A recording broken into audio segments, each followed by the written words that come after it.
The Canberra round, the second last chance to win Optus Grand Prix points. In the pole vault, Simon Arkell shoots for 5 metres 80 to keep his Athlete of the Year chances alive. Louise McPaul launches her bid to deprive Melinda Gainsford of the $10,000 as Female Athlete of the Year.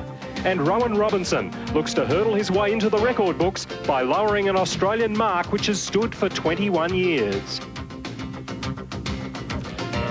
Hello everyone, welcome to the Australian Institute of Sport track in the National Capital. It's one of the athletes' favourites. With me again is Keith Connor, and Keith, after the Nationals, I suppose thoughts now on the Grand Prix points and the money that they'll bring. Yes, this is another opportunity to score some more points for the Grand Prix final in Sydney, where there's a lot of prize money at stake. But also at this meet, the athletes have an opportunity to once again show their form in front of the selectors to gain selection for the World Championships. This is one of the athletes' most favourite tracks, 400-metre sprinting, and I think we're going to see some good performances because we have a good tailwind. OK, well, let's take a look at the points table, starting with the women. And there is Felisa Ondieki having already completed her program. The challenges that are coming towards Melinda Gainsford, who's fourth on the all-time Grand Prix money list, from Nicole Bodeman, not jumping today, and Louise McPaul, who can still upset Gainsford with big performances over the next 2 weeks. In the men's points table, Werner Reiterer looks almost past the post. We'll see him hurl the platter later on in the program, but his challenges come for the $10,000 from Simon Arkell in the pole vault and the 110-metre hurdler Kyle Vander-Kuyp. Kyle is fresh back from the World Indoor Championships, and before his competition he spoke with Bridget Tilley. Thanks, Pete. Well, Kyle, you're fresh back from indoors, 8th in the final. How did you feel about that run? Extremely happy about the whole way it went. I went over there hoping to make the final, and I made it, and it was just a big bonus to make it and run well. Well, world outdoor champion Colin Jackson hasn't had a happy time indoors, but of course you've run against him twice here outdoors in Melbourne and again at Nationals. In hindsight now, what do you think you've gained most from competing against him? Well, I wanted to make it a big point to improve my start this year, and having races against Colin certainly helped that. And certainly what I did at indoors showed that my start has improved a significant amount. Yes, well, of course, Colin broke the all-comers record at the national titles 2 weeks ago. Let's now take a look at Kyle and Colin in action. Very even start. Vander-Kuyp, a beauty, level with Jackson at the first, but Jackson doesn't hit the hurdles this time. Away he goes, halfway home. Jackson, Vander-Kuyp coming through is Gray for third place, and it's a 13.33, and that is an Australian record. Yes, no Colin Jackson here in Canberra, but Kyle, conditions look fairly good for the race today. Yeah, we've got tailwinds today, so if I can apply what I learnt in indoors, I'm hoping for a big one today. And also close second for Grand Prix points with Simon Arkell? Yeah, so I'm hoping to get some points up today and hopefully knock off Simon and get close to Werner. Be good. Good luck. Thanks. The stand you see in the background there is at the main Bruce Stadium, which was venue in 1985 for the Athletics World Cup. Tony Campbell won the 110 metres hurdles on that occasion. He would have warmed up here on this track, which is now the main track at the AIS. Kyle Vander-Kuyp, hot favourite, again to take the 110 metres race. He's let the world champion Colin Jackson win too. Now it's Kyle's turn to get back on top. Jon Morrison, the New South Wales champion, will be looking to challenge him again from lane 6. What can Kyle Vander-Kuyp do in these favourable conditions against a field of mostly junior athletes? He was measured at the World Indoor Championships as having the fastest reaction time of any of the athletes in the final. A reaction time of 0.17 to the gun. Could he get close to his Australian record here? Wind 2 metres per second or thereabouts. He's already dipped under that 13.45 once this season, but that was windy in Brisbane. Vander-Kuyp in lane 4. A little bit slow. Good start from Andrew Hewitt in lane 1, but now Vander-Kuyp takes over. Vander-Kuyp from Morrison, then Shute in the middle of those two. Fourth place to Clark from Victoria. Vander-Kuyp, 2 hurdles to go. Wins by about 3 metres, and the time is 13.59 for Vander-Kuyp. A little bit slow out of the blocks and probably a bit rusty from the plane fight from Barcelona, Keith. Yes, they've just got back from Barcelona, and it's good to see him out here competing again. That's what they're going to have to do in Europe, and that's what they're going to have to do all through the summer, be able to come out and compete right after they've had a long plane flight. No more excuses, Kyle Vander-Kuyp. Vander-Kuyp hit 2 hurdles on this trip.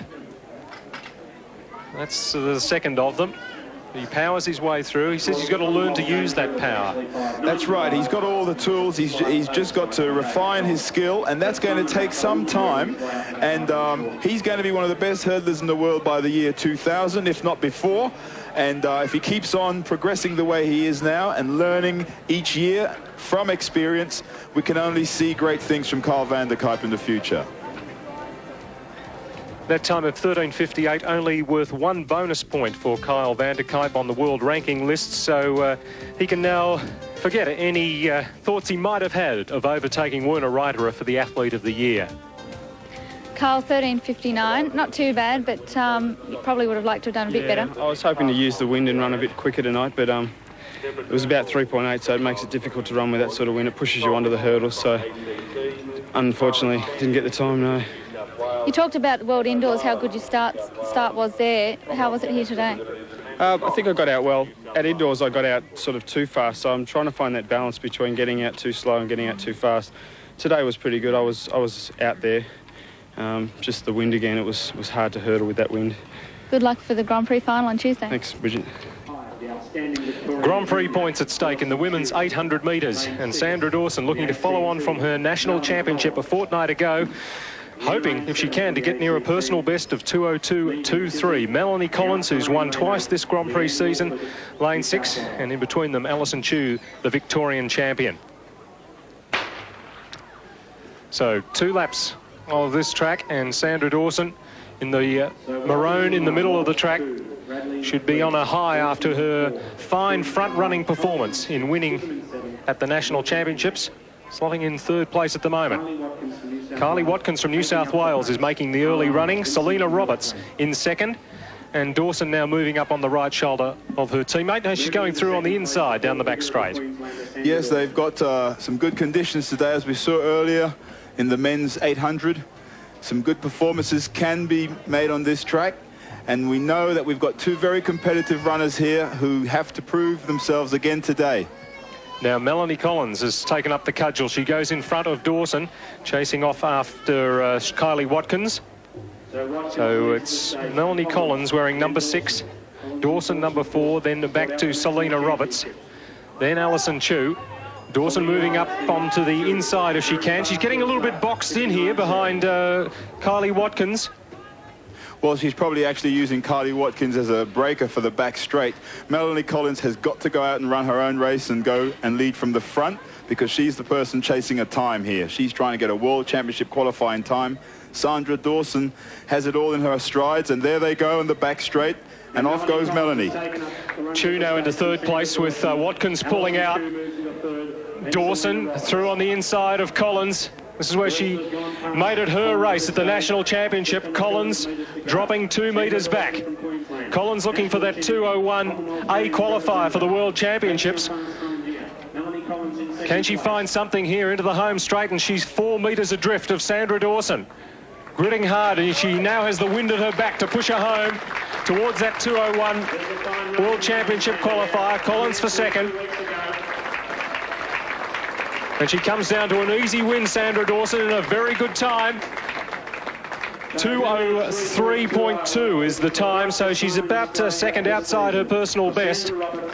But Sandra Dawson, the 94-95 national champion, and as she did last week, beating Melania Collins here in the 800 in Canberra. Another very confident run by Sandra Dawson, taking the race from 200 metres out. Unfortunately for Melanie Collins, she's not capable today of coming home with the time she needs. Sandra Dawson doing it again in front of Melanie Collins. The 2 Melanies, Collins and Bradley, filling the minor placings, but Dawson's time, 2:03.19, the fastest this season. Sandra, great time coming off the back of Nationals, and Kylie Watkins there acting as a rabbit. A pretty good race for you? Yeah, it was a good race. Canberra is always a good meet to race at, and it was good to have a properly set up race with someone taking the race out rather than the girls at the front having to do all the work. Well, you've run a B qualifier, so hopefully you'll be heading overseas, but how are you planning to sort of balance that with your study? Well, I'm actually studying part-time at the Australian College of Natural Medicine. I'm doing acupuncture degree there. And hopefully things will be lenient in that respect. But, yeah, I'm looking forward to a season overseas, so fingers crossed for the team announcement at the end of March. Good luck for it. Thank you very much. Joining us as usual for commentary on the field events is the inaugural winner of the Athlete of the Year award back in 1990, David Colbert. Dave, the 10,000 still in the pocket, is it? Yeah, it's still in there, Peter. Well, today the points table, Werner Ryder a commanding lead. What has Simon Arkell got to do to overtake him? Well, first of all, he has to win. Of course, he lost the national title last week, James Miller taking that one, and also jumped 5.67 in Perth recently, so he's in great shape. So a win for Arkell's the first thing. Secondly, he needs to jump 5 metres 80, so he has the job ahead of him. Well, he's well aware of that. He spoke with Bridget Tilley before the meet. Well, Simon, 5.60 seems to be the magic mark so far this season. You jumped that in Perth. Obviously, great conditions there.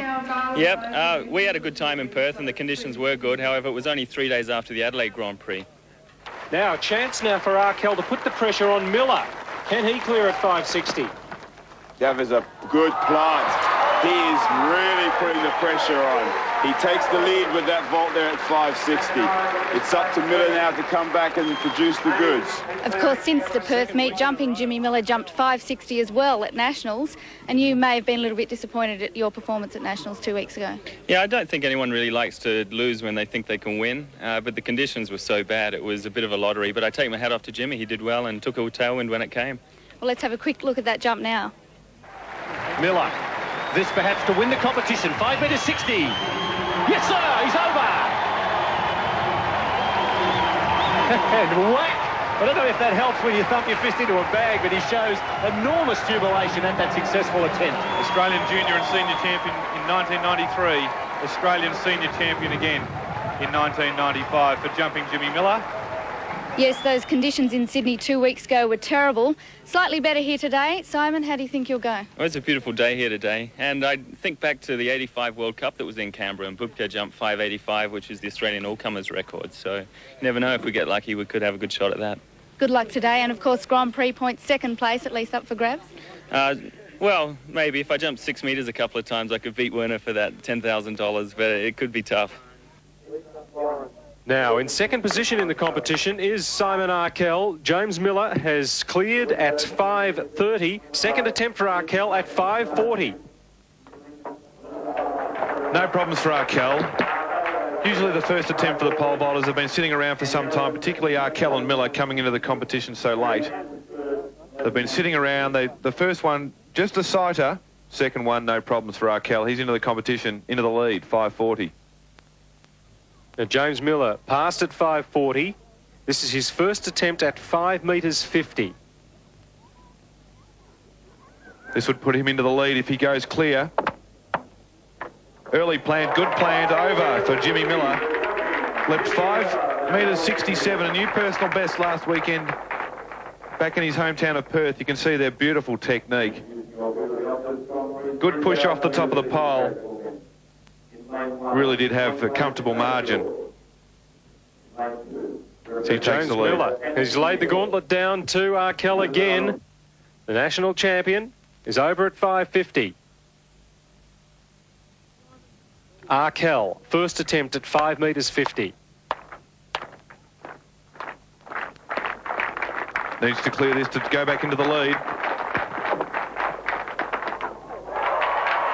Got a little bit sideways up top, but he's happy with that one. Of course, Miller had the better of Arkell at the Nationals a couple of weeks ago. You can see they're just pushed off a little bit sideways rather than going straight up, but he celebrates on the way back down.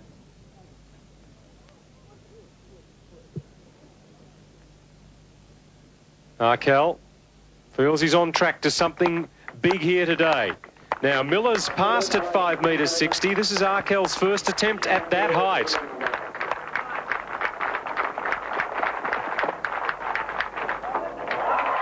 Good clearance for Arkell. Goes into the lead. A little bit of gamesmanship. Miller deciding to bypass this height.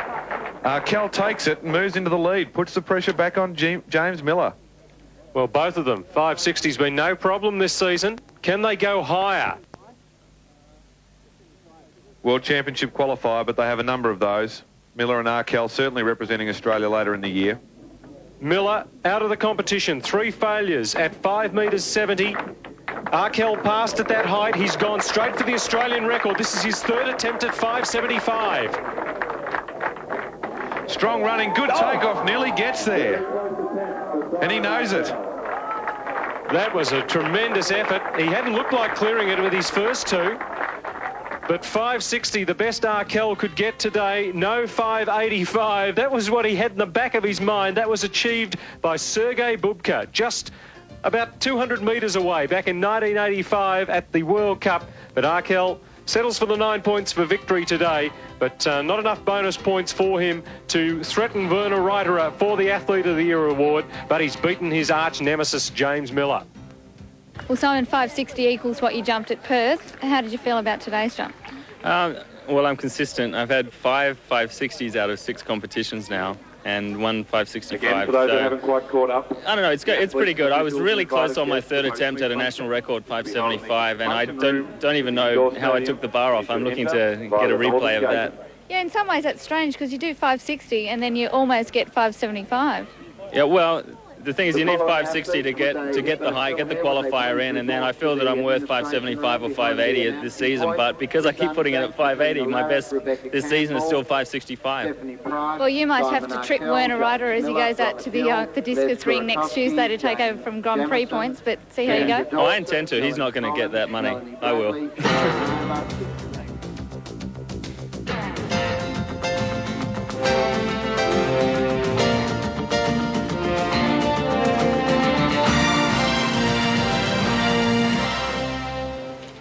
3,000 metres steeplechase, and probably the hottest favourite there is here in Canberra today is Chris Unthank, wearing number 5, the Victorian, unbeaten this season. He won the national championship by 8 seconds. That's the closest he's been pushed in 1994-95. A best time, 8:42.18 at the Zatopek back in November. There's our man, Chris Unthank, who represented Australia in 1990 at the World Junior Championships in Bulgaria in the 20k road walk. 3 Grand Prix wins this season, plus the national championships a fortnight ago.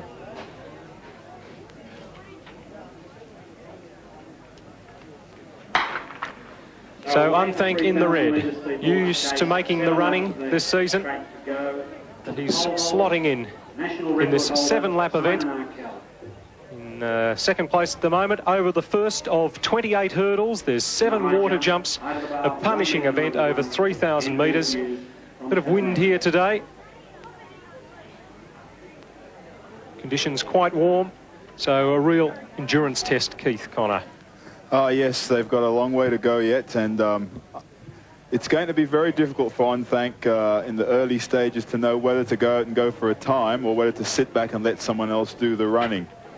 Anthony Neal just shading Chris Unthank as they come up with 2 laps to go. Neal taking over.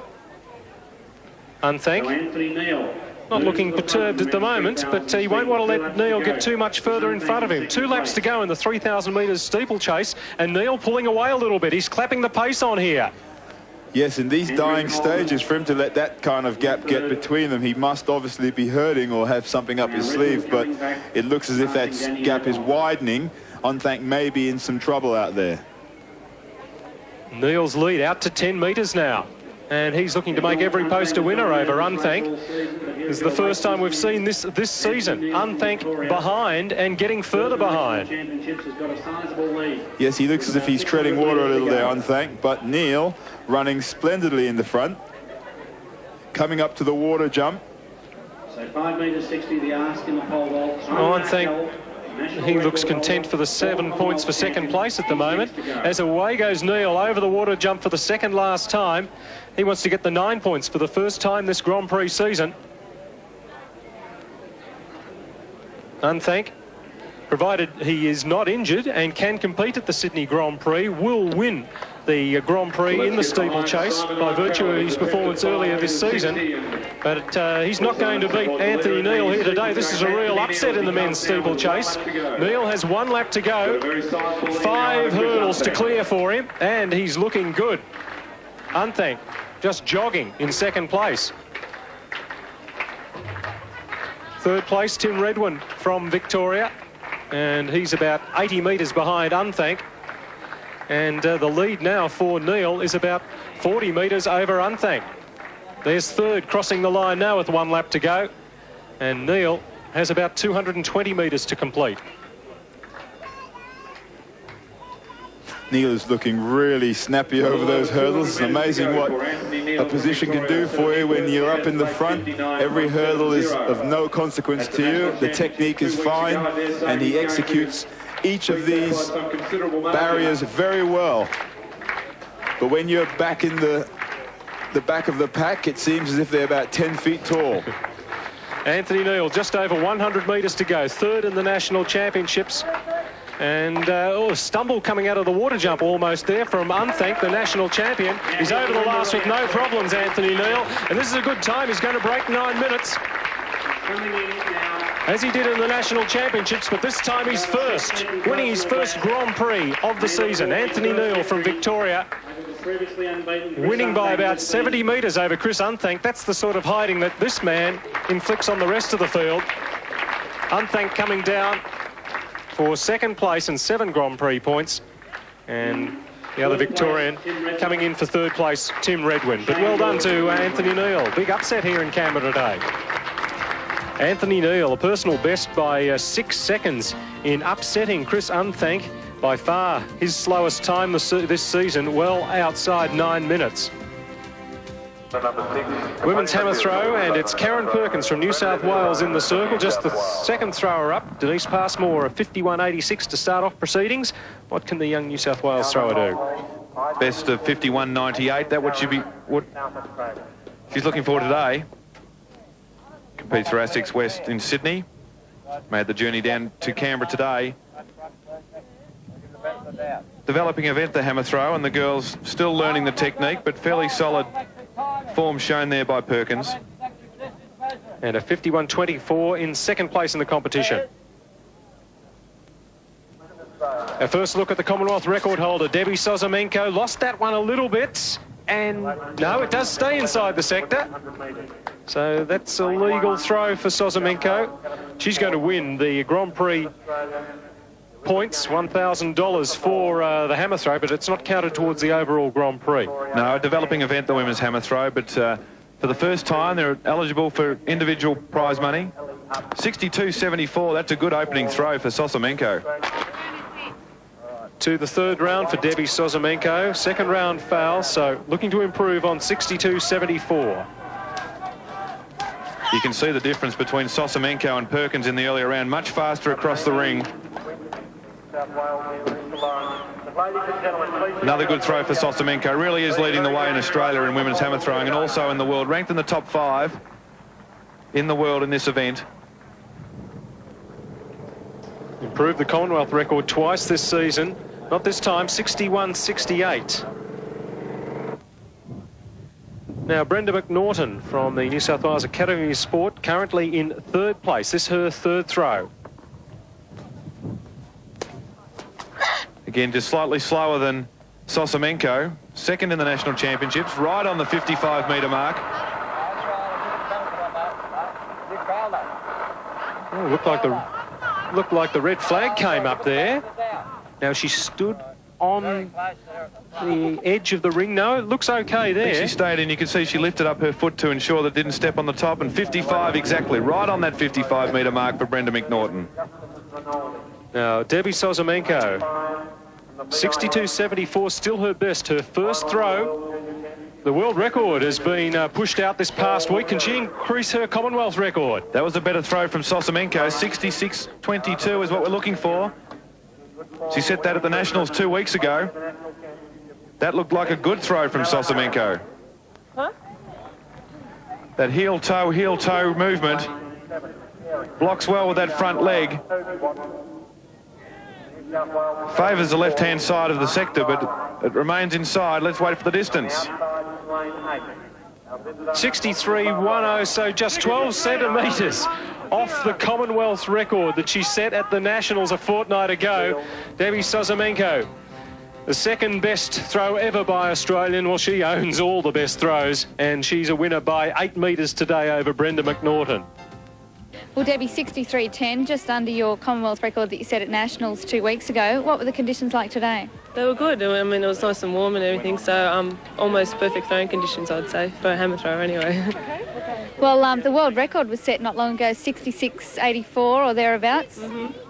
What do you think your chances are of reaching that at some stage? I don't think I'll get it this season. If I do, I'd come close, but I don't think I'll get it this season. But definitely next season, we're looking for a 66, 67 metre throw. So you think that's a realistic throw for you? And next season, definitely, yes, has to be. What about competing here in Canberra? You haven't been here very much, so it's obviously happy hunting ground. Yeah, last time I came to Canberra, I threw 51 metres, which was national record. I was 18 or something, so it's been about 4 years since I've been here. So, yeah, it's good. Well done today. Thank you. Men's 100 metres. The Australian champion Shane Naylor in lane 6, Paul Henderson in lane 4. He missed the final of the Nationals when his block slipped underneath him at the start in the heat, but he ran a heat time today just 1/100th slower than Naylor. In between those two, we've got Ricky Nalatu, and Tim Jackson is in lane 3, former national champion. Shane Naylor. 10.31 a personal best for the 27-year-old. He's been around for a while now, but that form he showed against Linford Christie early in the season certainly was the form to go by going into the national championships last week.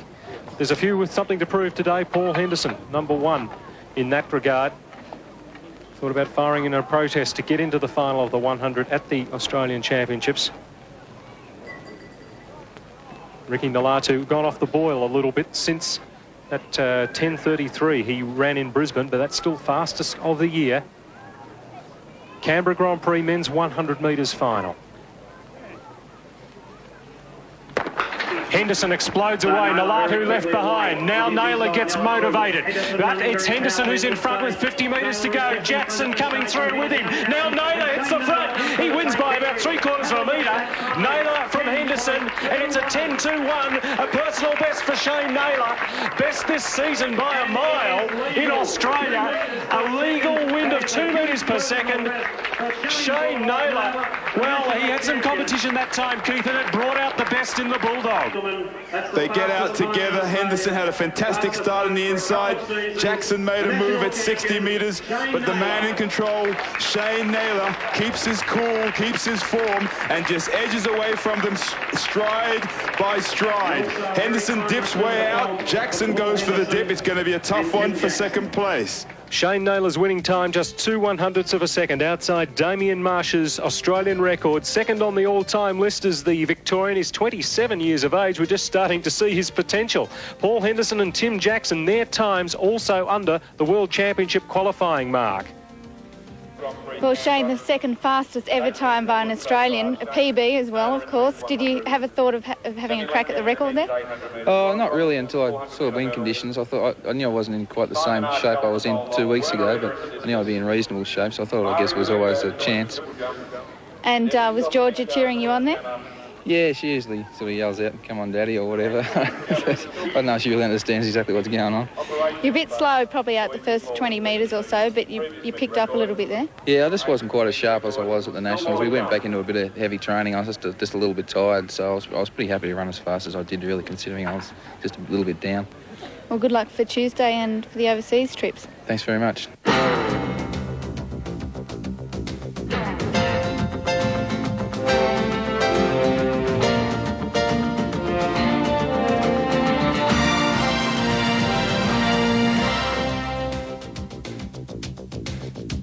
Still to come from Canberra, the 400 metres hurdles and Rowan Robinson's solo attempt on Bruce Field's 1974 Australian record.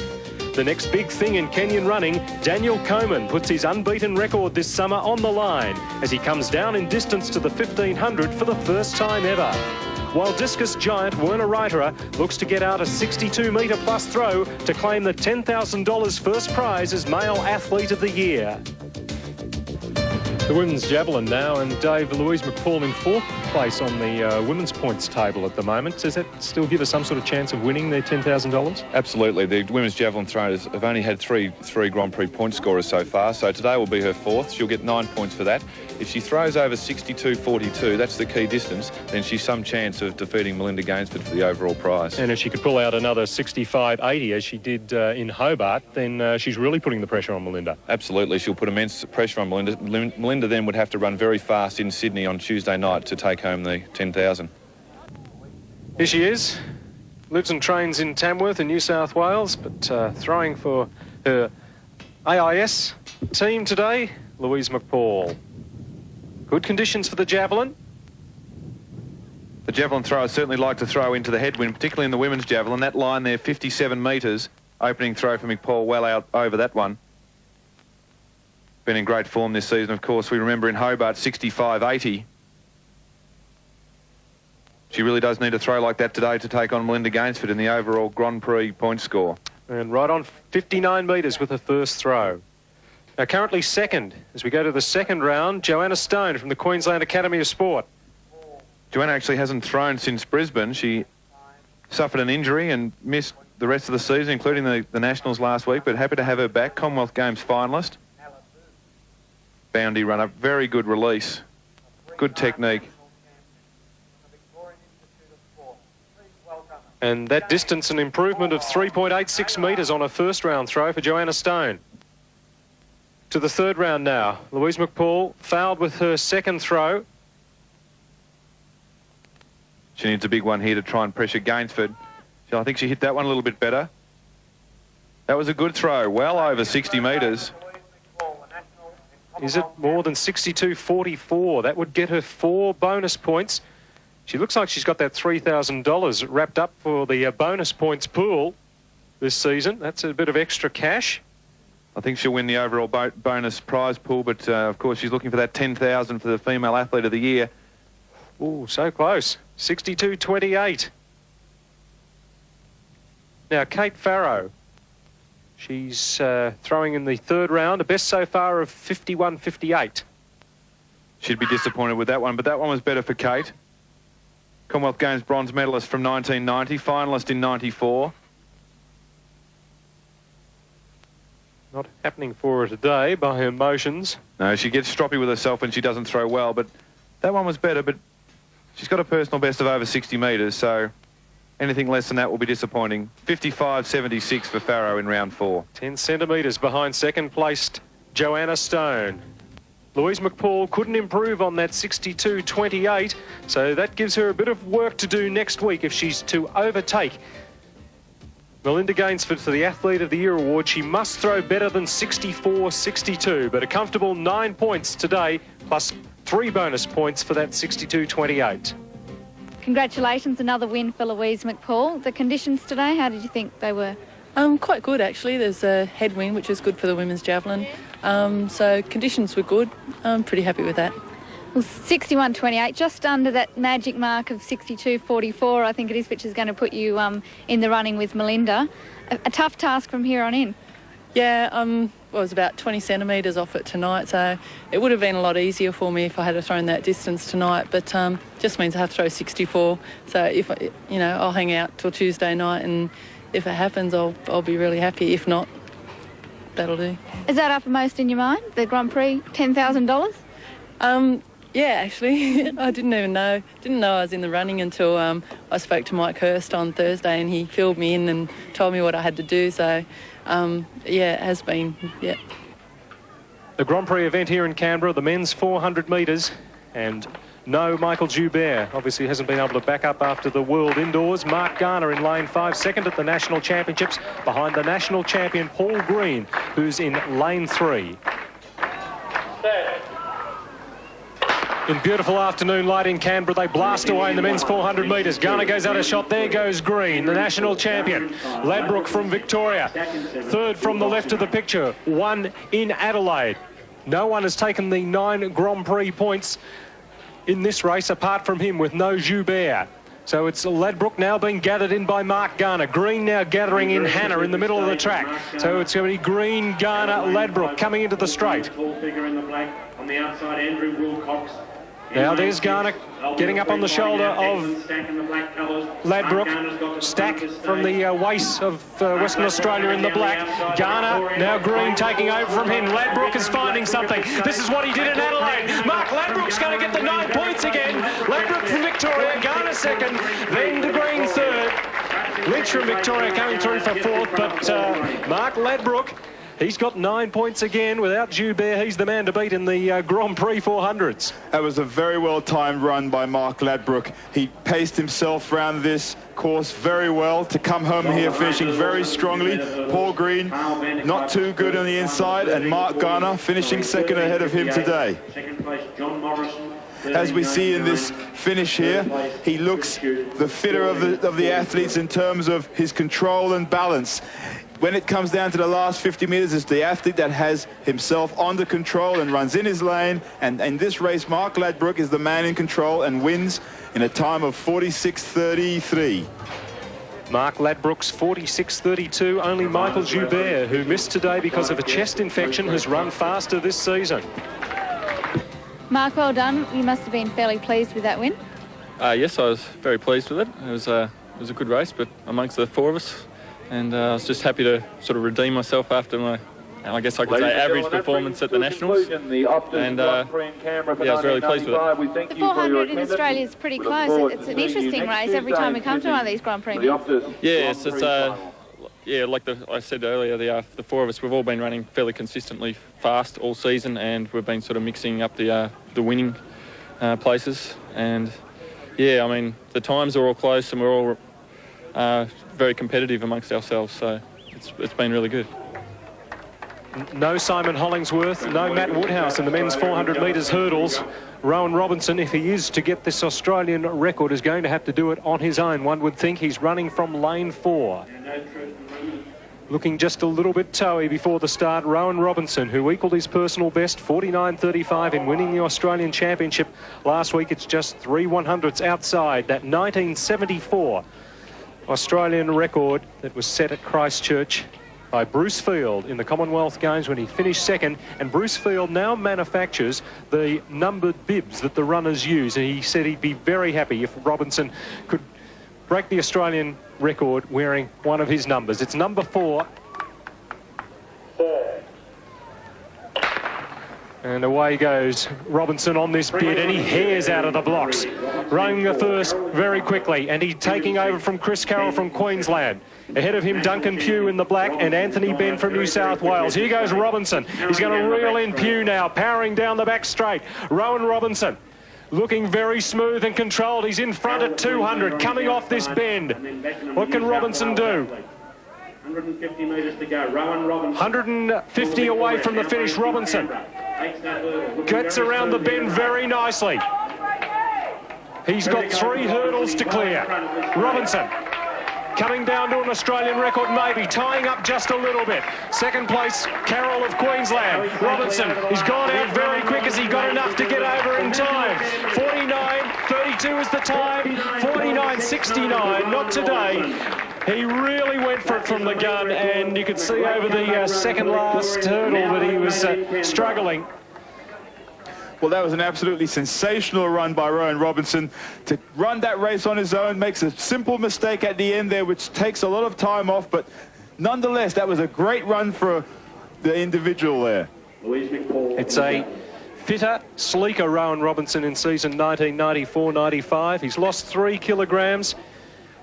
Given up the chocolate, but needed a bit of energy towards the end, I think, Keith. Well, that's just all down to his pacing and his timing there. Stutter steps, which takes a lot of time off you. But that was a very good run for Rowan to tear off like that.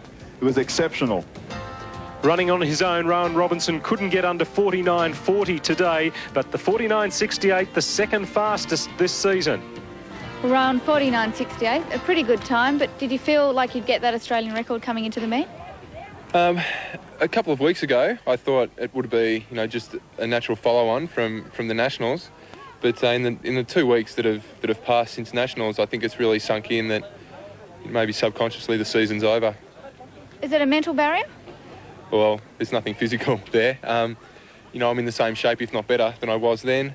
I struggled a bit into the 10th hurdle. With the wind out here, my eyes were a bit watery and I struggled to see the 10th and didn't keep my stride pattern going in there, had to put in an extra stride. And I was talking to my coach, he said that may have cost me 0.3 or 4, which there in itself is the record.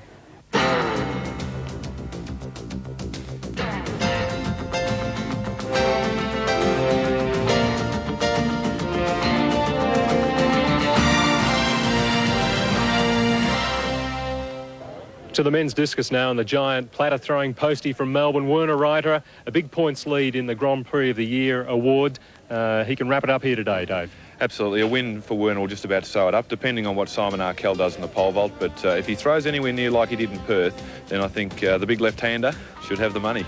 64.52 that throw for him in Perth. That got him 4 bonus points. It was ranked 11th in the world last year. Can he do the same in Canberra? Here's the 27-year-old Victorian Werner Reiterer into the circle for the first time. 27 years of age and he's won 8 national titles. Very consistent performer this year. Began at the Olympic Dream in Melbourne, then the Zatopek, now during the Optus Grand Prix Series, and again, out over 60 metres.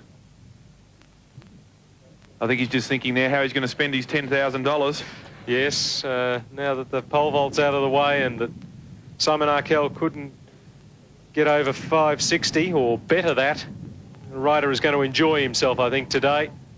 Not bad conditions for hurling the platter. A 60.34 first up for the Victorian. Now from the Queensland Academy of Sport, Gerard Duffy, his first throw.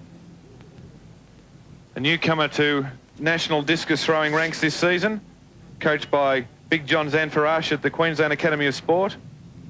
Training partners with Daniela Costian and Lisa Marie Visionari. The best so far this season of 57.72 for Duffy.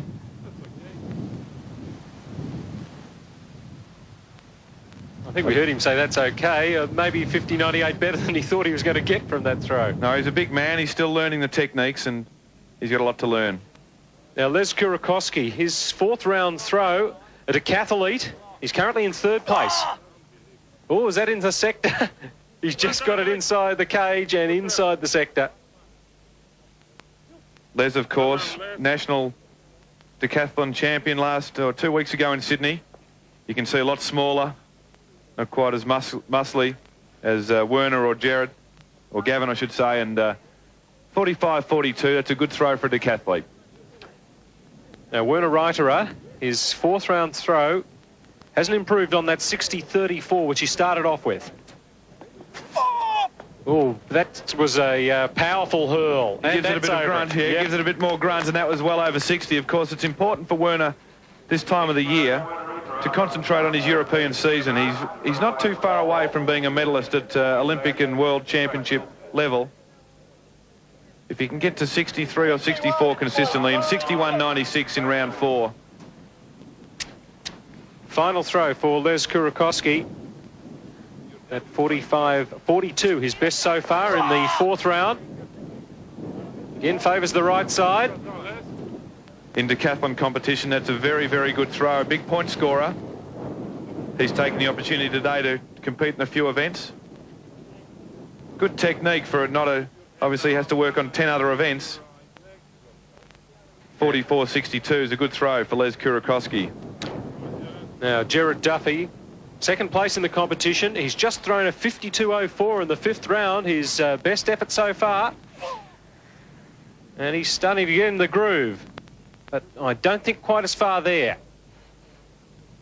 Really has stamped himself as Australia's 2nd best discus thrower this season.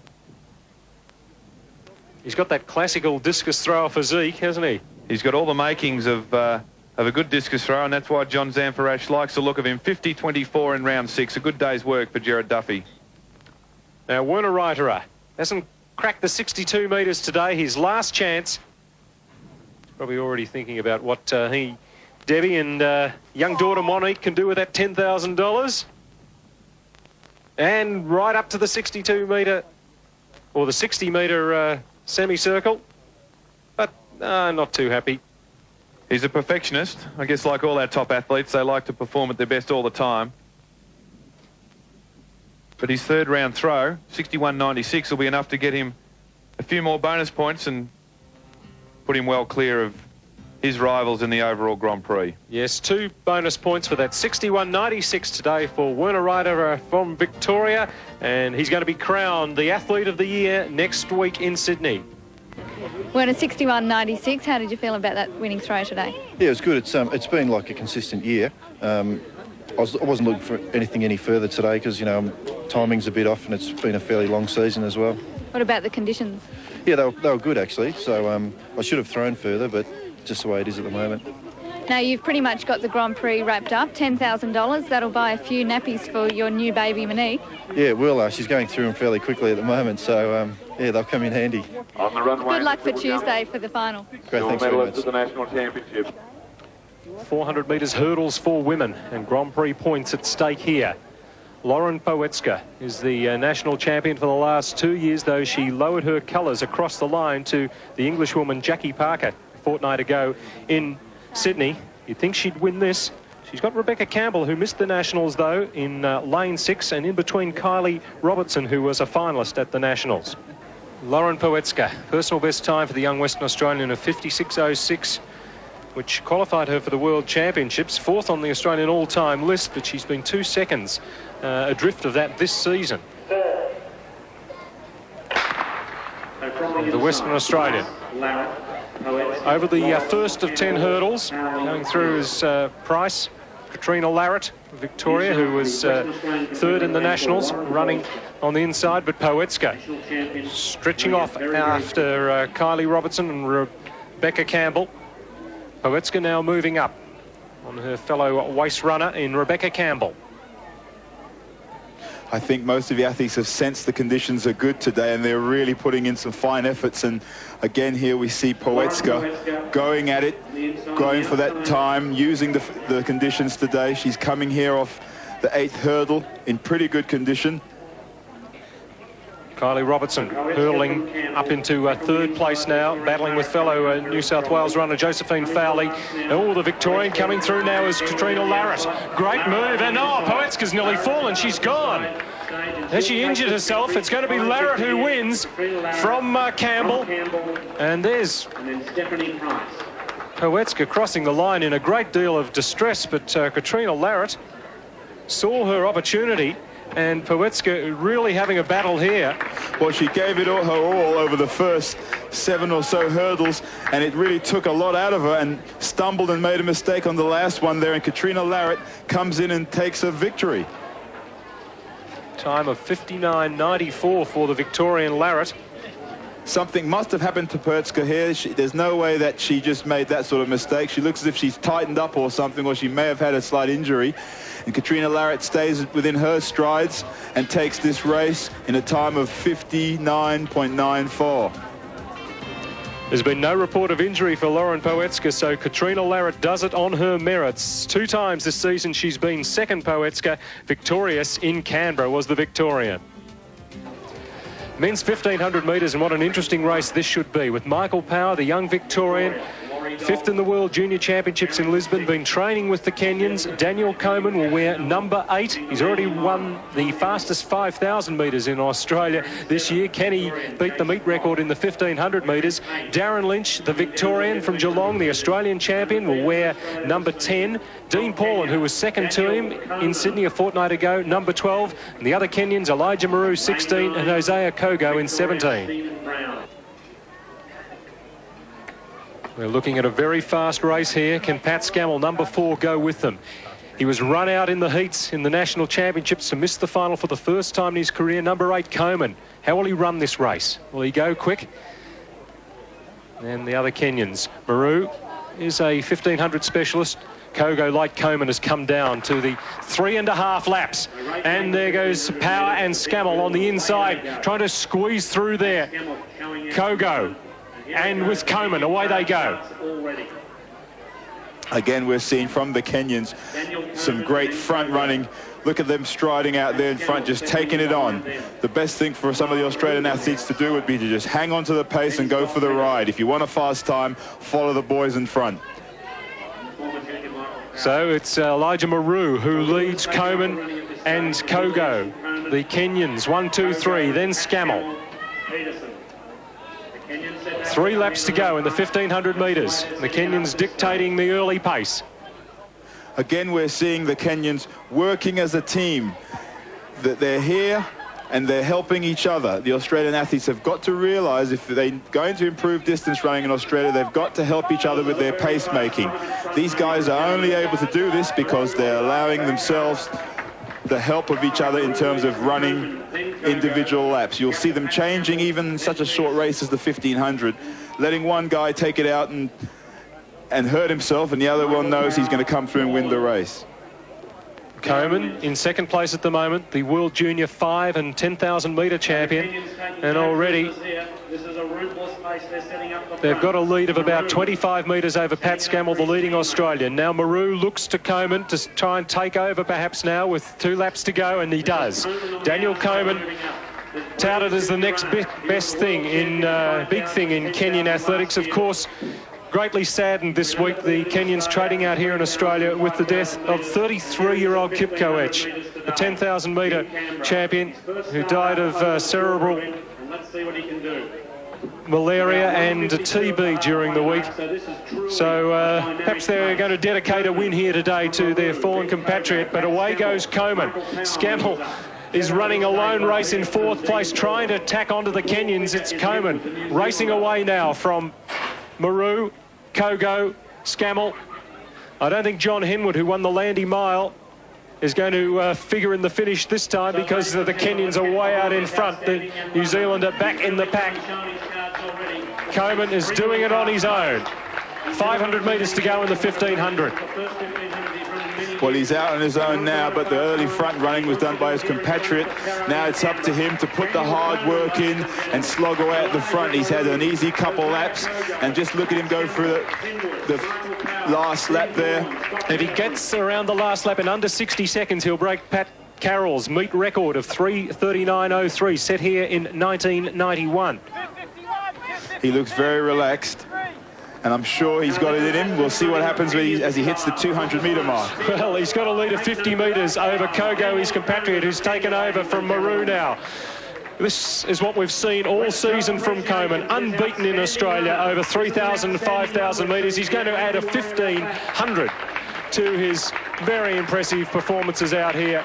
And we can say, I think, in years to come that we saw him in Australia. He ran out here in the All Schools back in '93, and it's obviously helped him this season. The battle's on for the placings. The Australians now starting to figure. Now, can he get in under 3:39.03? The Kenyan Komen from the Rift Valley. Eldoret is the village he lives in. He smashes the meet record by 2 seconds.